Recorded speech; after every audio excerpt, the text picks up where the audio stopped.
అందరికీ నమస్కారం.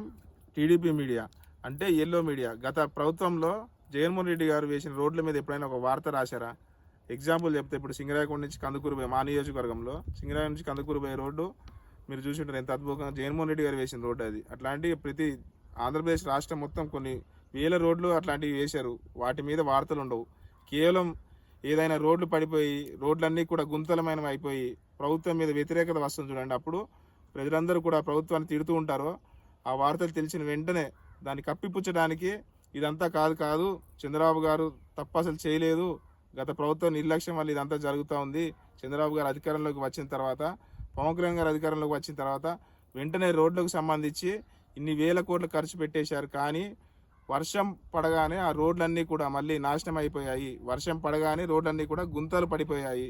కాబట్టి ఇదంతా ప్రకృతి తప్పు, చంద్రబాబు గారు తప్పు కాదని చెప్పేసి ప్రకృతి కూడా వాడుకునే స్థితికి ఈరోజు కూటమి ప్రభుత్వం టీడీపీ మీడియా వచ్చిందంటే మరి దాన్ని ఏమనాలో కూడా అర్థం కావట్లేదు. మరి ప్రజలు వీటన్నిటిని చూసి నవ్వుకుంటున్నారా, లేదంటే ప్రజలు వీటన్నిటిని చూసి ఆహా ఇంకా వాళ్ళు ఇంతే మాట్లాడుతుంటారు, ఏ జరిగినా కూడా ఎవరో ఒకరి మీద తోసేసి ఆ ఇంపాక్ట్ మాట్లాడుతున్నారు అనేది కూడా అర్థం కానటువంటి సిచ్యువేషన్ వస్తుంది.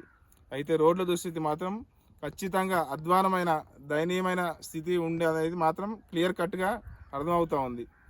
గ్రామాల్లో అయితే చిన్న రోడ్లు కావచ్చు, లేదంటే సింగిల్ వే ఉన్నటువంటి సింగిల్ జర్నీ ఉన్నటువంటి రోడ్లు అన్నీ కూడా చాలా దయనీయమైన పరిస్థితి ఉన్నాయి.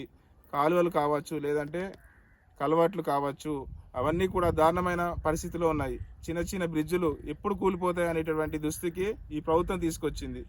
వాటన్నిటిని నిర్మించాల్సిందిగా మా వైఎస్ఆర్సీపీ పార్టీ తరఫున నేను కోరుకుంటున్నాను. ఇట్లా మీ పి కోడేశ్వరరావు, కందుకూరు నియోజకవర్గం.